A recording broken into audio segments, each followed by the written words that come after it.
Welcome to this video in which we describe the frequency content of noise and look at a couple of different types of noise.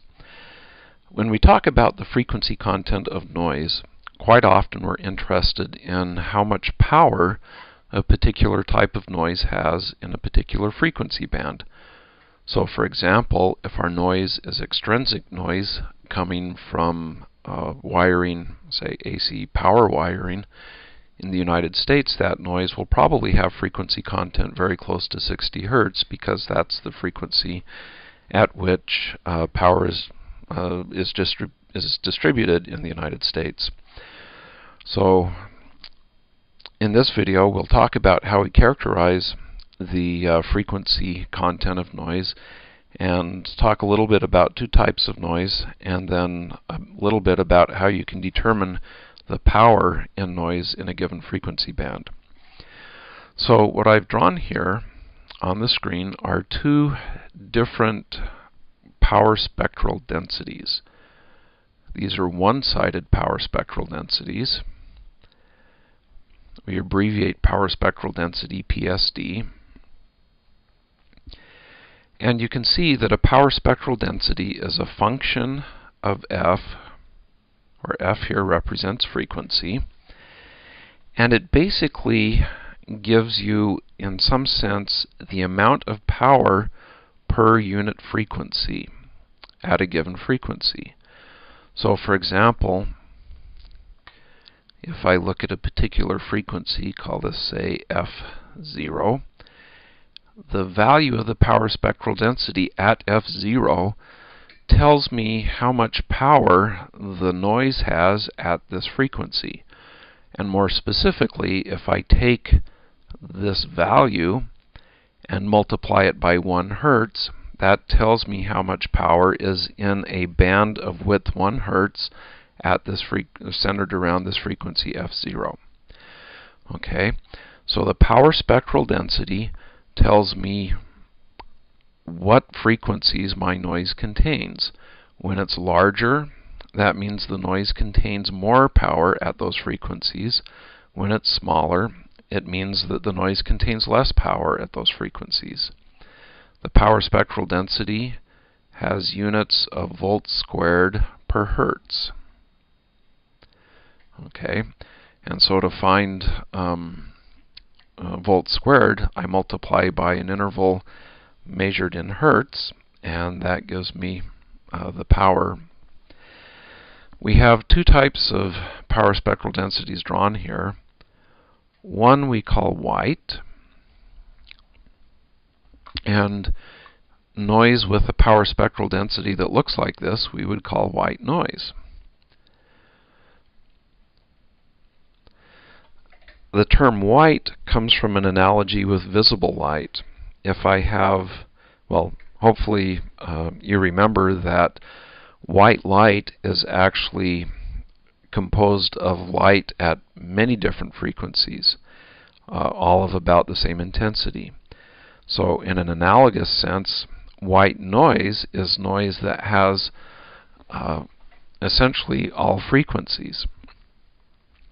And you can see then that the power spectral density is flat for values of frequency starting very low and going up higher. Okay, this noise power spectral density that I have down here is called pink noise. And you're saying to yourself, that's kind of a strange name. Sometimes it's also called 1 over F because this waveform is somewhat proportional to, or is proportional to 1 over the frequency. And sometimes it's also called flicker noise.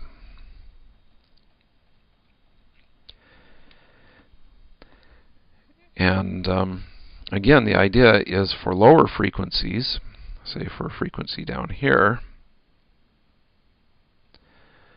the power spectral density is large, meaning that the noise has more power at that point than for a higher frequency. Okay, the word or the term pink comes from the fact that in the visible light the lower frequency light ends up being red, then it goes into infrared, which is not visible to most of us. And so I guess red and white combined make pink, and so basically this noise, this pink noise, has a larger portion of its power at lower frequencies, so hence the name pink. Pretty cool, eh? If I want to find the power in a particular bandwidth, then what I do is so the power, oops, we'll change out of the pink. That's not a very dignified color. Here, green looks much more dignified. The power in a given bandwidth is the integral from 0, assuming that I'm starting at a frequency of 0, up to the frequency b of the power spectral density with respect to frequency. So if I want to know the power in the noise starting at a frequency of 0 and going up to b, in the white noise, it's basically the area under this curve. And that area, again, would be the power due to noise between 0 and b hertz. B quite often, well, when you're thinking about noise, quite often you talk about a system bandwidth. It turns out that most systems actually filter out high-frequency noise just by the nature of the way the universe works. And so typically you can talk about a bandwidth of a system, define it as some capital B. You may have to do it somewhat approximately, but if you've got the bandwidth of a system and you know that that system has white noise in it, then you can find the power due to that white noise through or by integrating from 0 up to b. Okay, so this again is an introduction to the idea of a power spectral density. Oh, one last example. So we talked about the idea at the beginning that if I've got noise that's due primarily to 60 Hertz interference, then you might expect the power spectral density of this noise to look something like this. So at 60 Hertz, it has a very large value, and everywhere else it's very small. Okay, so again, that would be noise that essentially has a frequency content of 60 Hertz and interferes with 60 Hertz signals. So that pretty much concludes our description of the frequency content of noise. Thanks for watching.